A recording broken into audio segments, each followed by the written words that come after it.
What is up, everybody, and welcome to the All-NBA show powered by FanDuel, America's #1 sportsbook. Get started with $150 in bonus bets if you win your first $5 bet at FanDuel.com/All-NBA. I'm your host, Adam Mares. I'm joined by my esteemed colleague, Tim Legler, ready for a fresh week to round out the year 2024 in the NBA. It's Tim Legler. Well, can we get to the NBA in a second? I mean, are you not going to address the elephant in the room? Oh no! My Washington Commanders are going to the playoffs. Let's go. Going to baby. the playoffs, brother. And Let's you go. know, we went in 2020, but we were 7-9 and won the division that year. This is a little different. Yeah. 11-5. We win in overtime against Atlanta, who also was playing like for a lot. They were playing for the division basically to win the division. So we kind of let it slip away late. Last play of the game, they throw a touchdown pass. And we go to overtime. Thank God they didn't go for two. I didn't have to sit there and have an ulcer. They kicked the extra point because if they tied, it was good for them. So that's why they kicked the extra point. We go to overtime. We get the kick. We get the coin toss right down the field, touchdown, game over. Commanders in the playoffs. Jaden Daniels is a hero. So I had to address that. We talk about them a lot on Mondays. And last night was one of the biggest games that they have played in a very long time, especially prime time, and they delivered in a big way. So I got a playoff game coming my way, man. There you go, man. You know why I didn't bring it up? I, honest to God, did not see that score. I saw it at like halftime or third quarter. Wasn't it like 28-7 or something? I thought it was they were down. We were down 17-7. Maybe it's the other way then. And then went up 24-17, but it was like 21-17, and we had first and goal on the 1. And we had a couple of bad penalties. We end up with a field goal to cut it to make it 7 instead of going up 10. And that allowed them to drive the length of the field and throw a touchdown pass in the last play of the game to force overtime. And now I'm really sweating it out because here's the thing, real quick. If we lose the game and lose next week to Dallas, we go from potentially like winning the division. We were still up for that yesterday to not making the playoffs at all. So that's what was at stake. And that's why I had an ulcer last night watching that game, but we pulled it out. We got the Cowboys next week, and then we got whoever in the playoffs. I think right now we're a 6 seed. We'd be playing the Rams if it started today on the road. Hey, that's not bad. You got your money's worth this year with the Commanders, man. They had a lot of nail biters. Hey, that's the first time, and that's the first time I can say that since I've been a season ticket holder in the last 5 years, is that I got my money's worth. Because usually I leave there in a foul mood, but not this season, man. So I'm in a great mood. That's a great way to kick off the week. I'm going to be happy all week now. We're in, and now we just play out and see who we play. But I had to get that in, man. Come on, that to me, that's the biggest storyline of the night last night. Well, I love it. I'm in a good mood too because I feel like the NBA is heating up a little bit. I got a chance to watch the Cleveland Cavaliers against Denver. I was so impressed with them. I had to put them on the docket today. We're going to do that in segment 2 where we talk about the Cavs. We're far enough into the season, 27-4. I think it's time to start talking about what their upside is and what they can do.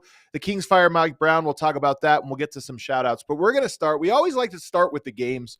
In segment 1, we always want to talk about the actual games. And last night, there was a very good Pacers-Celtics matchup. It was the second one. They played each other 2 times, back-to-back. This was the second one. And this time the Pacers got the win. They're on a roll here. They got to win 123-114, thanks in large part to a 13-0 run in the fourth quarter. The Celtics made their run at the start of the fourth quarter, cut it to 2 points. And this just felt like a classic one team leads. The Pacers lead all game. Fourth quarter comes around. The better team takes control and then never gives it up. But the Pacers responded with a great 13-0 run in that fourth quarter, and there's a lot of interesting decisions they made to make that run. But I'm curious what your overarching thought was as you watched that game. Yeah, so let's start where you just said, which was Indiana's up 5. Jason Tatum gets a 3-point play, completes the 3-point play. You're at almost 8 minutes left in the game. You just cut it to 2. And I want to focus on what happens from that point, because here's the overarching theme of what happened over the last 8 minutes. And I've seen it other nights, and I've talked about this with Boston, but I'm going to make a declarative statement now about them that I haven't said that yet this year, because I don't know that I believed it. They absolutely are beatable. They're beatable. Really?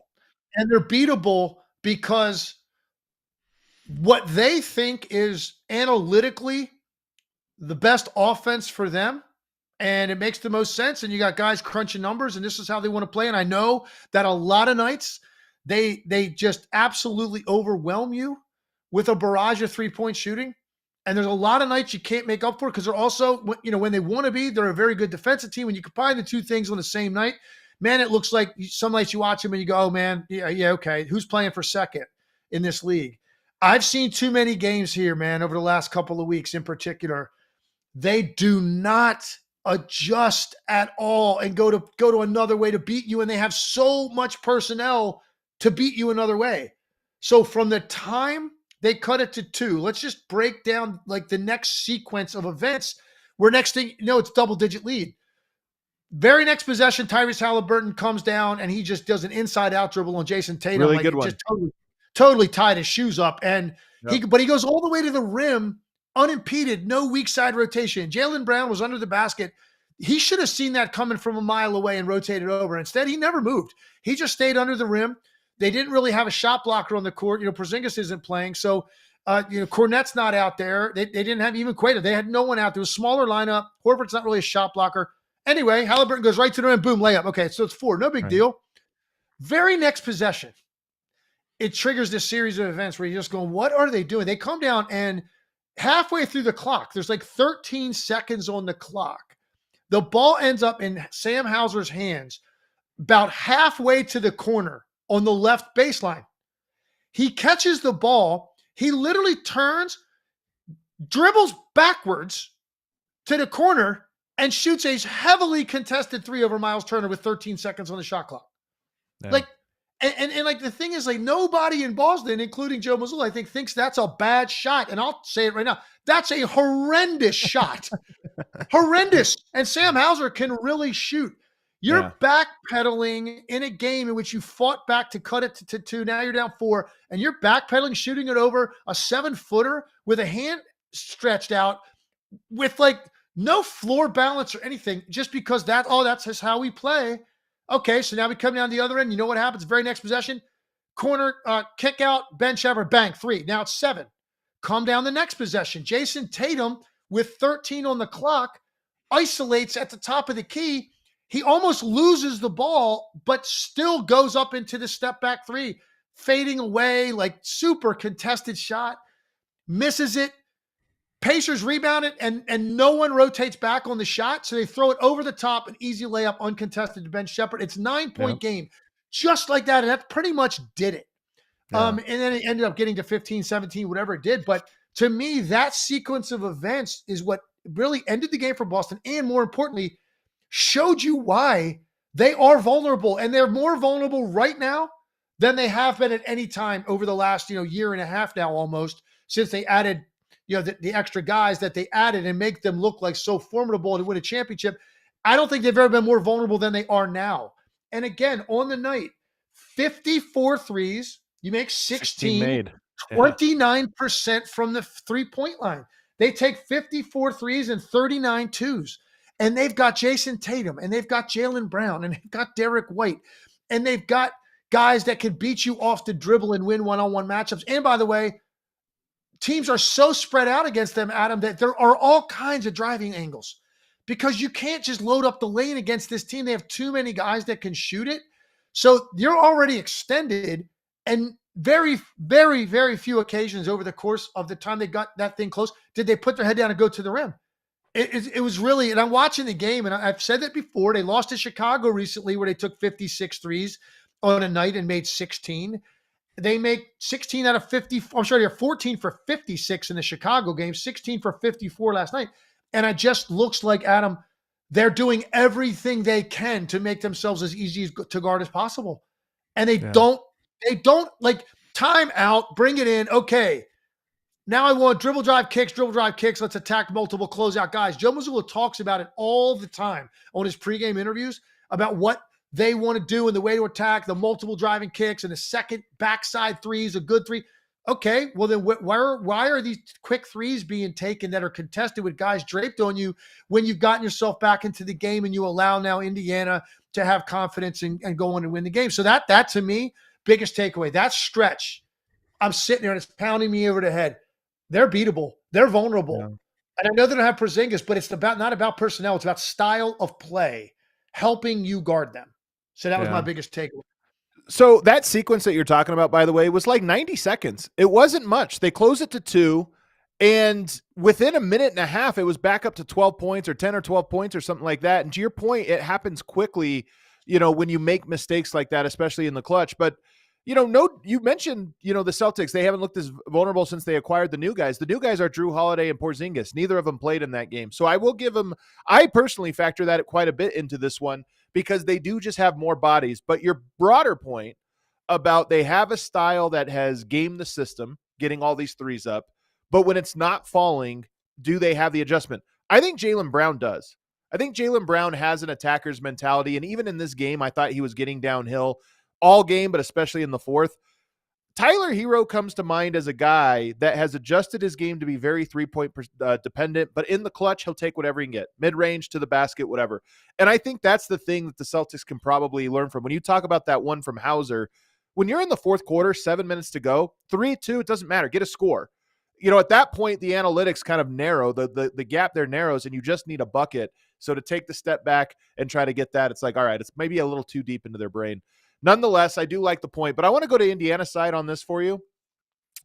I love how they closed this game with obviously Haliburton, obviously Siakam and Turner, but they went to Nembhard and Shepherd. And the reason I love this is both of those guys are zero mistake players. Shepherd in particular, not very skilled. He's very limited, but he does everything right, offensively and defensively. And I just think when you have talented guys, having your role players that are just in the right spots, going hard, rotating, doing all that stuff is so important. Those two guys, I love watching them. Nembhard and Shepherd, I love watching them, and I'm glad I got to see them play clutch minutes together because it hasn't really happened this year. Yeah, no, I agree with that. And Shepherd in particular feels like there's something clicking for him right now. And I've been very iffy with him a little bit, but the thing that I like about him is that fact that he's defending to keep him on the court on nights, even when he doesn't get a high shot volume or he makes shots. When he makes shots, it's just a total bonus. And he had a couple big ones in this one. He had a big corner three, had the breakaway layup. He had another three rim out on him right after that, like during this stretch, or else, he has basically an 8-point mini run that really would have ended the game. That, to me, those are bonuses. He's defending at a level, and he like his IQ, and so he's earning minutes on the court. And then, I think Nembhard is a guy that he could be a lot more on a lot of different teams offensively than he is on this team. Like there are just other guys that are, and look, their style of play last year, it felt to me more nights. Now they're getting it together. They're playing way better than they did the first month of the season. They've really turned their year around in a lot of ways. They're starting to resemble the team that I loved last year that was so hard to defend. I didn't see a lot of that at the beginning of the year. And it felt even more so like Nembhard was kind of like forgotten a lot of nights. When they move it, everybody touches it. And then Nembhard, it seems like that he feeds off of that style of play. Because otherwise it's going to be a lot more high ball screen or ISO somebody. And like, that's not really, I don't think, how he is most comfortable playing. You feel freer when the style is dictating, everyone's kind of touching it, but you can go at any time. And we're all good with it. Everybody on the floor. That's what I saw last year. That's what I'm seeing lately. And I think both of those guys, Nembhard, Shepherd, are two big reasons why it's clicking right now. Nembhard, just like when the court gets moving, he's better. It's almost like when everything's slow, he's not going to beat you with these dynamic, crazy moves. He has a little bit of that to his game, but when everybody's moving, he's reading that movement quicker than everyone else. And that's why I like it. And then, Ben Shepherd, I don't think there's a player in the NBA that sprints to the corner harder than he does in transition. And I know that sounds like a small thing, But you know this because this was your role, right? Get to your spots and get there quickly in transition. If you watch him, every possession, because he guards his ass off, and they get a stop and it's immediate. It's like a track meet. It's like he's sprinting, having a race with nobody to get to his spot as quick as possible. And those types of things go so underappreciated. He's obviously going to get compared now to Benedict Mathurin because those two guys, he did not close. You closed with Shepherd, obviously for defensive purposes. But even Mathurin, he's so skilled. He's 100 times more skilled than Ben Shepherd, but he doesn't always get to the right spots. He doesn't always do everything with the right timing. And to me, it's so underrated when you see players, the fifth option in offense, but he sprints to his spots, cuts hard, does everything at a top speed. It's so valuable. And Nembhard on the year, he's only averaging like 11 points a game, right? And he's better than that. But over the last 6 games, he's in that 17, 18 a game range. And if you look at Indiana, and when you're starting to kind of feel a little bit better about them, it's been during this stretch, and he's such a big part of that. It's happening. Now, the other thing that happened in this game was Tyrese Haliburton, and we've talked about this a lot about him, is his floor being too low on the nights he doesn't have it. He doesn't impact the game enough because he's not really going to impact the game defensively. So you're talking about pace and creating offense for people. And then honestly, to me, I think I like him even better when he's kind of hunting for his own and he's 20 plus as a scorer. That's when the Pacers have been really good over the last couple of years. And last night, 31 points, didn't do anything. This is a back-to-back game. Now, the other night against the Celtics when they got blasted, they got in, apparently they got into Boston at 4:00 in the morning having played that night. And that's a formula for disaster. And it was the Thunder game that went to the wire. It was a really good, hard-fought game, and then you have that, 4 a.m. And then you got to fly, 2/3 of the way across the country and get there at 4 a.m, and they're taking on a Celtics team that just lost at home on Christmas Day. They're waiting on you, right? So add that up, and look, you don't know that it's going to get as bad as it got. That kind of number Boston put on them, but give them credit because they come right back and play them. And they have a completely different approach. Now you have a day of rest in between. You come back and play them again. And to their credit and to Tyrese Haliburton's credit, he showed up and played like an all-star in this game after really just being a non-factor, as their entire team was in the prior game. Give them credit because this is what you want to see. Like if you're Rick Carlisle, if you're the Pacers, and you're seeing that, lately you're playing better, and you go in there and you get absolutely blasted. If you go and you play them again 2 days later and you lose again by 15 to 20, to me, it sort of dampens, particularly when Boston's shorthanded, it dampens what you've been watching a little bit. But to me, this is a great sign, no matter who Boston had. Boston has enough talent to beat anybody. If 1 or 2 of those guys aren't playing, they do. And they didn't play, to me, a smart game, particularly once you got it to one possession. The crowd was into it. The place was rocking. Right off the bat, they give up an uncontested layup to get it to 4, and then it's your shot selection did them in, and Indiana capitalized on it. That to me is what happened. But right now, I'm really liking the Pacers getting back to the style of play that I saw a year ago.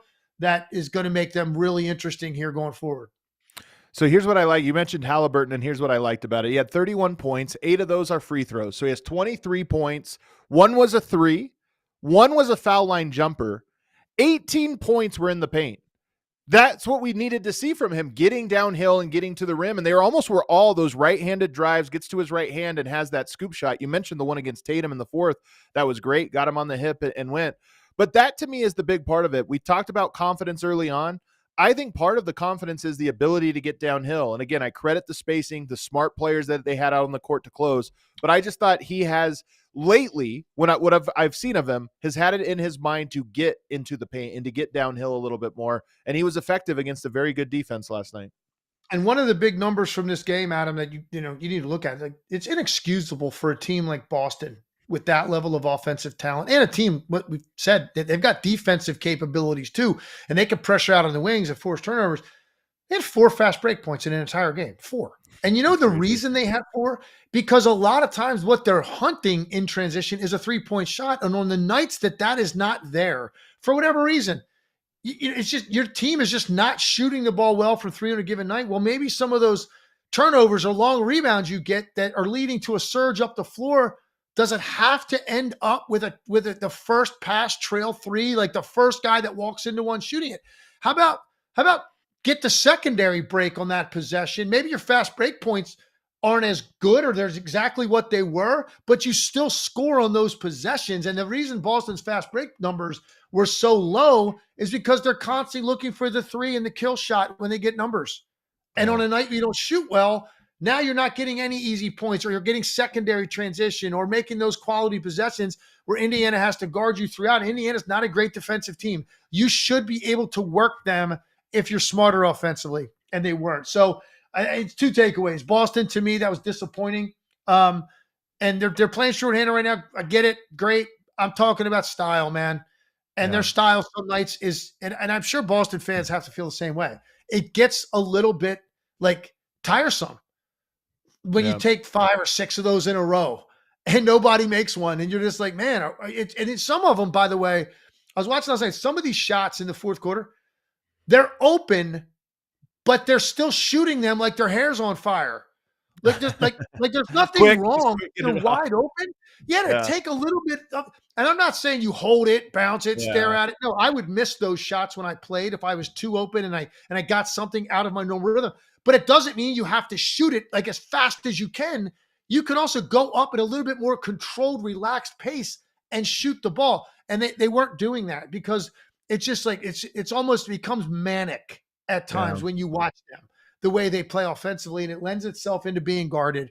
And so I thought that, to me, was the dual talking point of the game. Indiana played very well. They responded very well to the beatdown they just got by this team. And I thought Boston, again, had one of those nights where you're just like, man, that's just boring basketball, and you're not playing fully to your strengths. Well, let's take our first break, because the team I really want to talk about is the Cleveland Cavaliers. And 2 weeks ago, Boston, Cleveland, right neck and neck. But since Boston's gone 5-5, they have fallen 5 games behind the 1 seed. And this Cavs team is for real. I'm calling it. We're going to talk about it on the other side of this break. First, let me tell you guys about FanDuel. FanDuel, tackle the NFL action with FanDuel, America's #1 sports book, because right now new customers can bet $5, get $150 in bonus bets if you win. 2 weeks away from the playoffs, one of the best times of the year, that first weekend of NFL playoffs where anything can happen. The FanDuel Sportsbook app gives you everything you need to place live bets on the NFL all in one place. So when you get a hunch in the middle of the game, you can check out the latest stats, view live play-by-play, and so much more on the same page where you place your bets. Just visit FanDuel.com/AllNBA to join today. You'll get started with $150 in bonus bets if you win your first $5 bet. That's FanDuel.com/AllNBA. Never waste a hunch and make every moment more with FanDuel, an official sports bet partner of the NFL. 21 and older only and present in Colorado. First online real money wager only. $5 first deposit required. Bonus issued as non-withdrawable bonus bets, which expire 7 days after receipt. Restrictions apply. See terms at sportsbook.fanduel.com. If you have a gambling problem, call or text 1-800-522-4700. Also want to tell you guys about Game Time. If you're looking for something to do here over this New Year's week, or you just want to get tickets in the month of January to your favorite NBA team or NFL playoffs, you get killer last-minute deals, all-in prices, views from your seat, and the lowest price guarantee at Game Time. They take the guesswork out of buying NBA tickets. They have all those great features that allow you just to hop on and see what events are going on in your area. So if you don't know what sporting events are coming up, or you don't know what events and concerts are in your neck of the woods, you can just open it up and see what's going on, and then you pick what game or event you like, and it brings up a map of the entire arena. So you can look at the seats. If you think the seat looks good, but I want to see what it looks like, what's the view, they have that option as well. So you can see every seat, what your view is going to be. And they have those last-minute ticket deals that is really awesome. So you can make a mark and say, hey, keep an eye on the prices of this game because I want to go to it, and it'll alert you when you get a cheaper price. Take the guesswork out of buying NBA tickets with Game Time. Download the Game Time app, create an account, and use code ALLNBA for $20 off your first purchase. Terms apply. Again, create an account, redeem the code ALLNBA for $20 off. Download Game Time today. Last-minute tickets, lowest prices guaranteed. All right, back here, segment 2. Throw us a like if you're enjoying the show. Let's get these likes up. It always helps us grow to new audiences. Legs, the Cavaliers came to Denver over the weekend on Friday. Denver pretty good at home. Denver scored 135 points. They kind of carved up the Cavs defense. If I told you those stats, you would say, man, 135, that's the most the Cavs have given up all year. And yet it was a blowout win for the Cavs, who put up 149, and the game was not as close as it sounds, 14 points. That was the first I got to watch them in, I don't know, a week or so, week and a half. They are just absolutely incredible. They are, what is it? I have it down here, 10-1 in December, 27-4 overall. And we're far enough into the 31 games into the season, Legs, is a big, good enough sample size. I'm ready to call it. There's nothing fluky about that record, 27-4. They are really good offensively, really good defensively, know who they are, play together, and they are tough. I believe in the Cavs, and I'm curious what you think. I mean, at this point, they've got me to where, like, I'm not any more skeptical of the hot start they had. Like, they're going to cool off like this. And I'm not saying they're going to sustain the rest of the year at this winning percentage, because you're talking about winning 70 plus games. I don't know they're winning 70 games. Okay. Yeah. And they haven't, look, I'm trying to see, have they really even dealt yet with significant time missed by their top guys? I mean, Mitchell, Garland, 30 games, Allen, 31, Mobley, 29, Ty Jerome, 30, LeVert, 25, Niang, 31, right? So they look, and that's a big part of this league now. Show up with your guys, have them play every night, and you got a chance to win in this league. I don't care who you are, because you're probably facing somebody shorthanded. So they've pretty, for the most part, been very healthy this year. And so you could have chalked it up to that. Well, they got everybody playing, and they'll cool off. Now, they might miss some extended time at some point. You would think one or two of these guys might miss a chunk of time, and yet maybe we'll start to look at their depth. Is there depth enough? But when I just watch what they're doing on both ends of the floor, particularly offensively, I'm a believer now that this is a team that's going to be very difficult to beat. It's particularly we get into a 7-game series. Now, look, Donovan Mitchell can be very streaky in those types of spots. So I think that could still be one thing you'd look at for this team in a playoff series, but their balance has been really good. You look at the number of different areas that they hurt you in on a given night. And some nights they shoot threes at a Boston level. And they did that against Denver, really, in that game. That was a very Boston-like 3-point shooting performance. They can do that. They've got bigs that can score in the paint on you. They've got isolation, elite isolation play with Mitchell. They've got high-level ball screen play with Mitchell and Garland and LeVert. So they really have a very balanced, well put together team offensively. There's nothing glaring. You look at this team and say they could really use this. They've got pretty much everything. And now it's really clicking. And to whatever extent Kenny Atkinson's responsible, I'd really like to be there on site to be able to tell you more, like at a practice session, a film session, a walkthrough, like really understand, like, what is it that he has done to bring this out of basically the same group. Right. Because this is a whole nother level offensively, and they're good defensively, and they can be very good some nights. To me, this is mostly, Adam, about their offense to this point being fairly unguardable for the rest of the league. No one's really had a response to how to slow this team down. They're first in offense by 1.5 points per 100 possessions, which is pretty good. Like, there's a gap between them and number 2 New York Knicks. And then to your point, first in 3-point field goal percentage by over 2%, third in 3-pointers made, and 46.5% on wide open ones. So they play an old, I say old, like the style of basketball that was most popular about 7 years ago, which is to have a traditional big, set the screen high and then dive hard to the rim, right? So you're right. Like teams like the Celtics, they play 5 out, everything's out. They play more 4 out with a diving guy going towards the basket. And it puts a different pressure on the rim. It puts pressure on those rotations backside. And as a result, they just generate all these open threes. But when you talk about Kenny Atkinson and the different things he's done, there are some important things. We talked about it a month ago, how they're using Mobley differently, putting the ball in his hands, playing him in the corner and having him dive, these types of things. But to me, the number one difference with this team is they all have a green light in the best way. You talk about bad shots. Those guys are willing to get shots up when they have a tiny little bit of daylight. And there's so much gravity, extra gravity that's created when Max Strus knows he can come off of a pin down. And if he has a quarter step on his guy, he's going up and letting it fly. They all have that green light, and it means your defense has to constantly jump at them. The defense is constantly jumping out at the perimeter on their guys coming off screens because if they get it off, they're going to hit it. And that's what I love about the team. So many different guys that can make shots. And that's why they score 150 points on a lot of nights. I will say this, and I think you're even seeing this reflective in our chat right now. And I'm feeling this because I'm covering the entire league, with what I'm doing, and I don't feel yet like everybody around the country is kind of caught up with this mentality about them. Like, man, I just think that people are still have not paid enough attention to them, haven't seen them play enough, because I think there's a lot of people with opinions on them that haven't really watched them. And I'm not talking about a game because they played your favorite team, okay, until you watch them. I'm talking about watching this team for a number of games and a sample size. If you watch them every 10 days to this point in the season and getting a sample size for what they're about, and you don't think this team is just like right now an offensive force, then you're ignorant to it, or you don't like them, or you just don't know what you're watching. Because I do feel like the people that are super bought in live in Cleveland, and like everybody else is kind of like not really talking about it. Now, part of it is because I think the national narrative is always like sexier storylines, either good or bad. We tend to focus on those.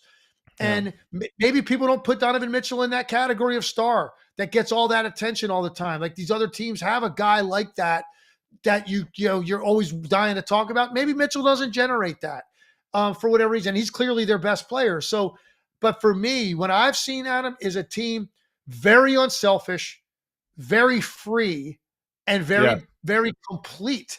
They've got lob threats. They've got bigs that can find pockets in the paint, so they can beat you in there too. They've got people take off the dribble. They got 3-point shooting. So it's all over the place. It's not one way they're beating you. Like they don't have to make 18, 23s to like beat you on a given night. They can beat you in other ways as well. Very impressed. I think one of the biggest reasons is the step forward that I have seen this year out of Evan Mobley. He just looks a lot more anticipatory as a scorer rather than an afterthought, which I felt that way about him a lot when I watched him the last couple of years. He looks to me like he's going out there when he runs out of the tunnel. He's coming out there to do work, and he's looking for his opportunities to a greater extent. I think that's unlocked a lot for this team. He had his threes in that game too, which is, not a huge part of his game, but he was 4 of 6 and very comfortable. Most of those against DeAndre Jordan, who Denver's backup center is going to play a drop. He's going to give it. He was very comfortable just saying, okay, if you're not going to guard me out here, our best shot is me just taking these threes. He goes 4 of 6. But I see this comment in the chat. Jay Money says, as somebody who doesn't watch much Cavs basketball, can y'all sum up what makes their offense so prolific? Here's how I would put it. And I'm curious if you agree with this thought or not. The game keeps evolving. And whoever wins, pushes the evolution in a certain direction because everybody is trying to catch up. And when I say they remind me of basketball from 6 years ago, which feels crazy to say, it is because they have the two bigs and they play a pick and roll style that has a roller.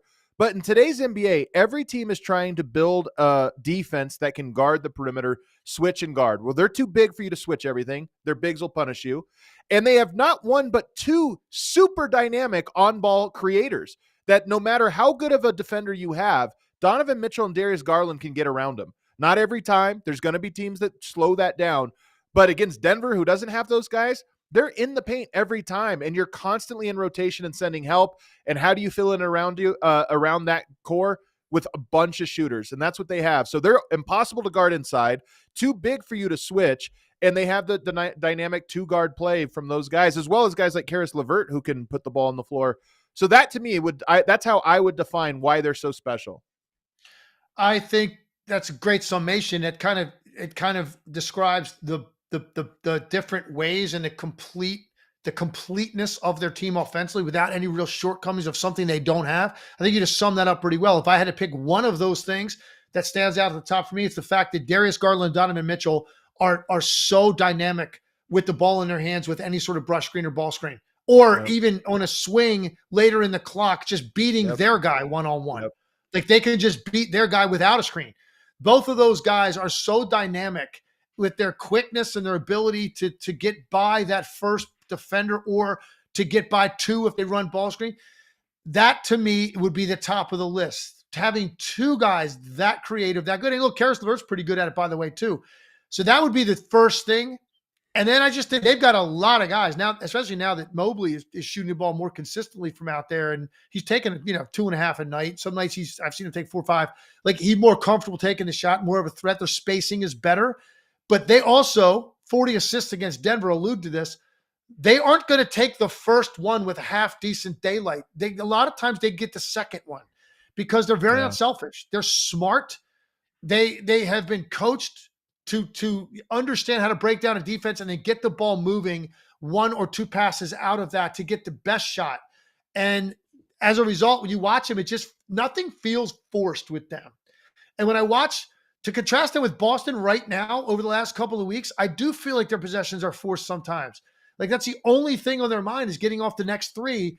I think Cleveland takes a lot of threes, but I don't feel like they're forcing the issue to the extent of when I watch them play. It feels like it's all coming within the natural flow of things, and it's just clicking, man. The bottom line is it's just clicking. They are so confident.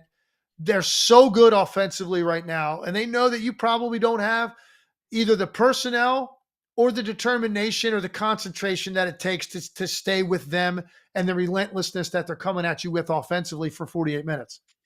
Let me ask you this last question on him because Donovan Mitchell really impressed me in this one. I think he had 16 in the first quarter, something like that. Was just absolutely cooking, and it was a lot of ISO. He was looking for the easy targets in Denver's perimeter defense and then just beating them with step-back threes.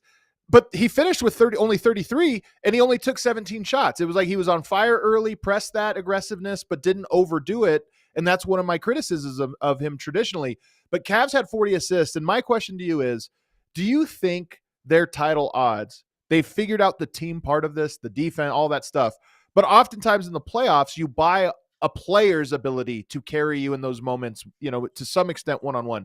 Do you think that this year will come down to whether or not Donovan Mitchell can do that, deliver enough tough baskets in tough moments? I think that's going to have a lot to do with it. The bottom line is this: he just can't have a 2 or 3 games in the course of a long series where he's inefficient.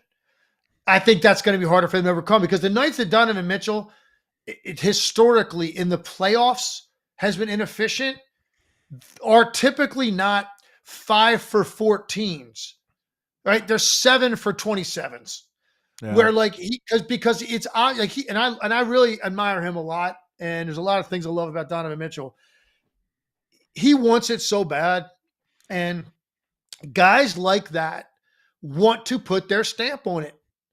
And so for me, look, a lot of it's still going to hinge on that, but I just put it this way, I guess.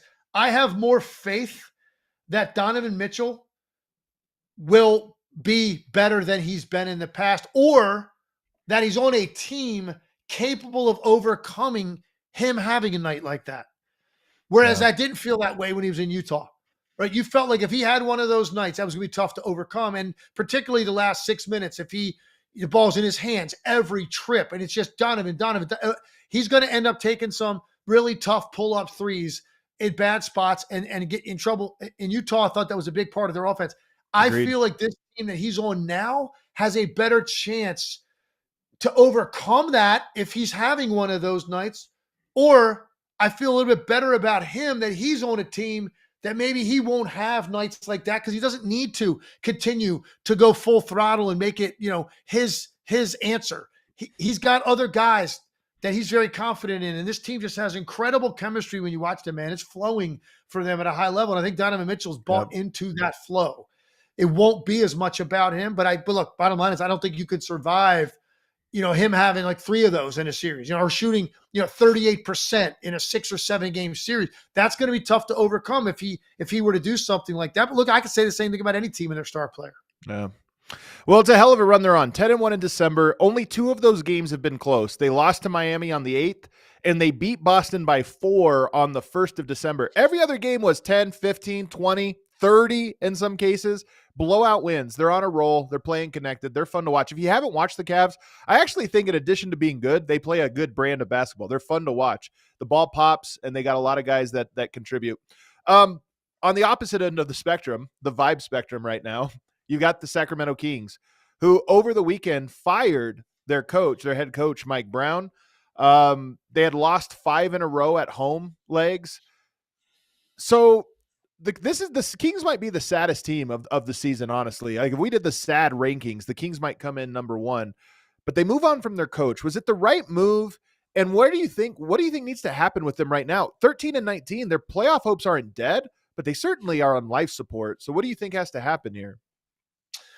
Was it the right move? So to answer that question, really, you honestly need to know. It's easier to know if you're there on a daily basis, the response of 100%. to him. And I don't think in anything I'm getting, I'm not getting indications that the guys weren't bought into him. I know this. Mike Brown, I've known Mike Brown a really long time. Mike Brown could coach. And Mike Brown didn't forget how to coach. Right. Okay. Like he goes from coach of the year basically to now he's out because, and that listen, you lose 5 straight games at home. I don't care who you play either. And you're a team that's got expectations, and you went out and you added DeMar DeRozan to a team that already has been very relevant in the Western Conference the last couple of years. You add that, and then this happens to you, and then you just cap it off with a horrendous, 8-day stretch or whatever it was, 10-day stretch at home where you lose 5 straight games, including one in which you have a 3-point lead, you give up a 4-point play with 3 seconds to go to lose the game. Like they lost every way imaginable. Did he forget to coach? Does he not know what he's doing? Has he lost grip? Does he know how to coach this particular group? I don't buy any of that. He's also, by the way, a guy that's got a very congenial personality. Like he's easy to get along with and like. He's not abrasive. He's not crass. He's not gruff. He's not one of those guys that like doesn't have great communication lines with his players once he walks away from the court. Like that's not who Mike Brown is, man. He's a very likable, affable person, very smart. He can be tough at times when it's called upon. So this to me was more about not even just a knee-jerk reaction to losing 5 straight games. You have to, if you're going to fire a guy in this situation, you've got to be observing something that like there is something missing here in the connection between him and this roster. And I don't know, without being there, I don't know if that's true. There's a piece written by Ramona Shelburne, today. The headline is "Nobody wanted to fire Mike. What went so wrong so fast for the Kings?" And it's so read it, and it's like, was it something dramatic? Did one of the star players, Sabonis, De'Aaron Fox, DeRozan, how that happens in the NBA? Once one of those guys tunes you out, you're dead man walking in the NBA. I don't necessarily think that happened. And by the way, all 3 of those guys are having statistically pretty good years, but it's not clicking. It's not working. They went out and tried to add to their team by adding a guy that brought them a unique skill that they didn't really have, and it hasn't worked. And now what happens? Of course, you're going to make a coaching change. It's not the players. It's the roster's a lot harder to turn over. You make the coaching change. You asked, was it the right thing to do? I got news for you. As is always the case, only time will tell. You have to see what the response is now going forward and what they're going to do in the future. And that'll tell you. And if they start reeling off wins, I guess it was the right thing to do because for whatever reason, it had reached a very stale, stagnant place. And when you lose 5 straight games at home on a 5-game homestand, which you're hoping can kickstart the turnaround of your season, and instead it buries you, something's going to happen.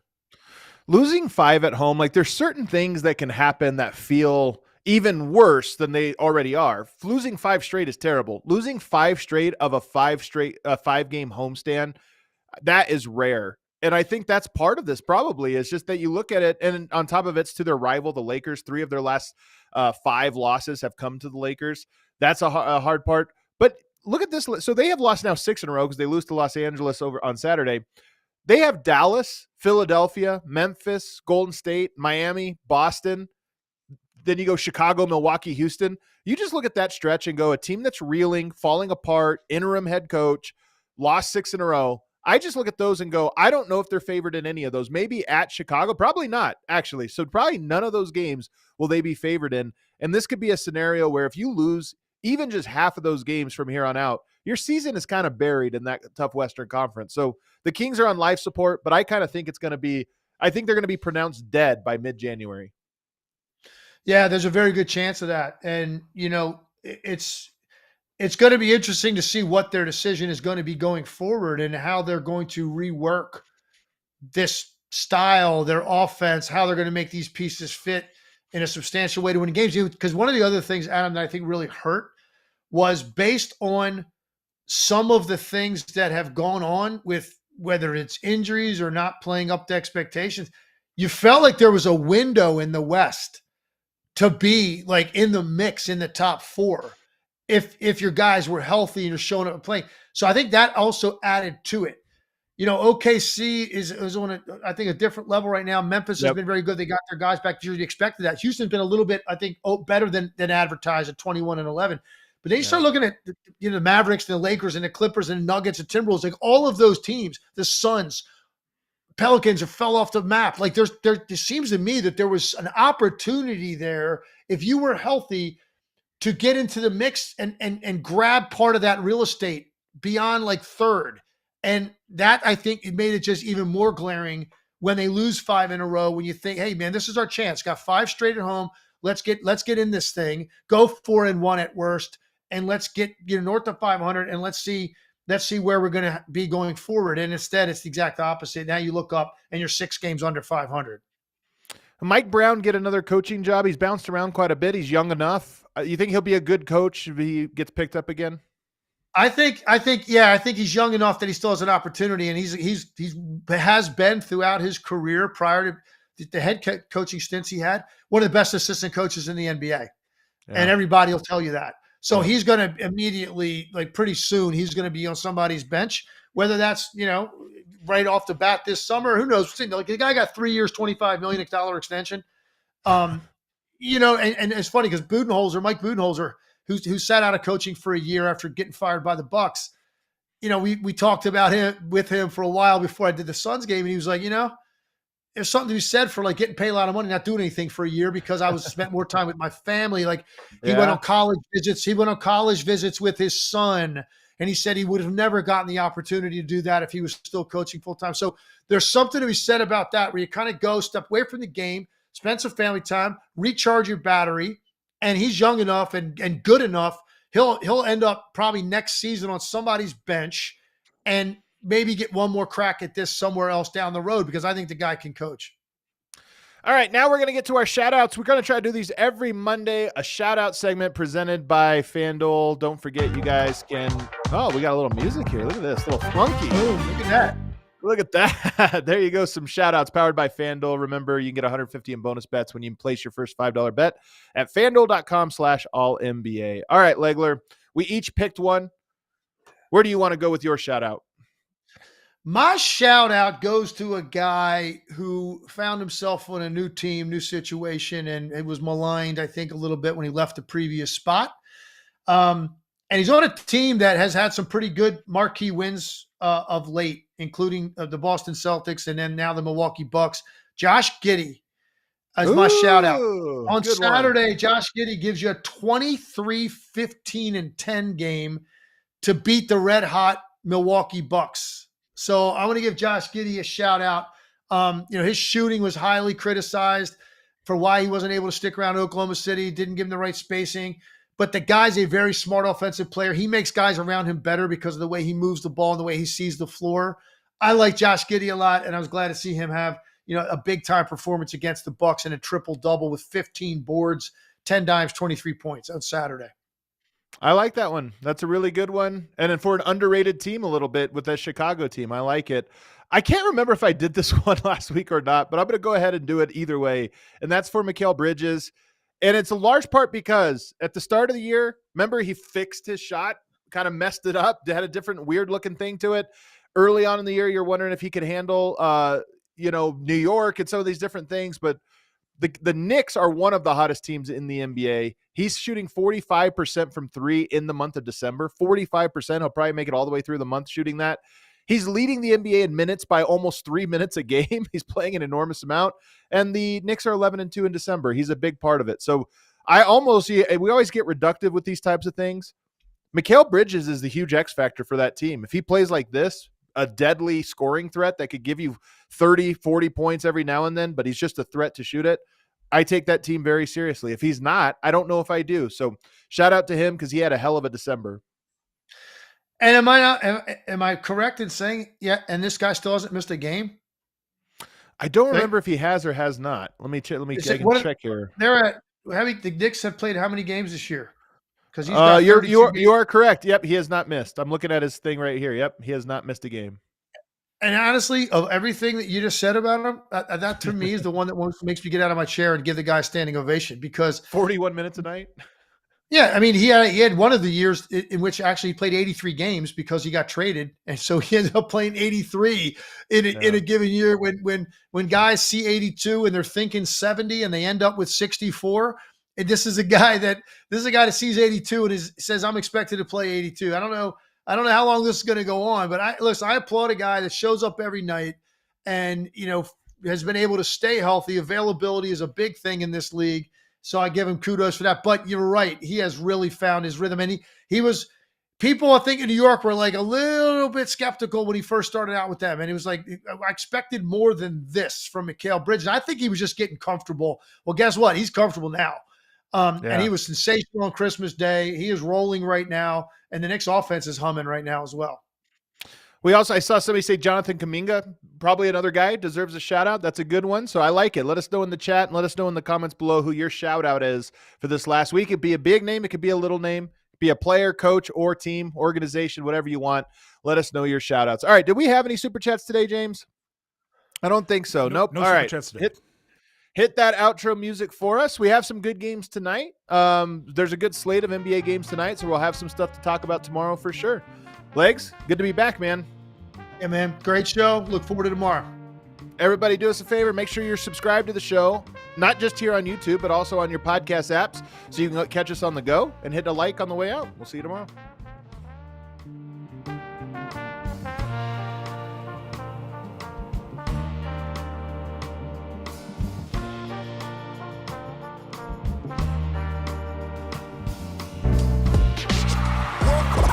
We all silly like the mayor.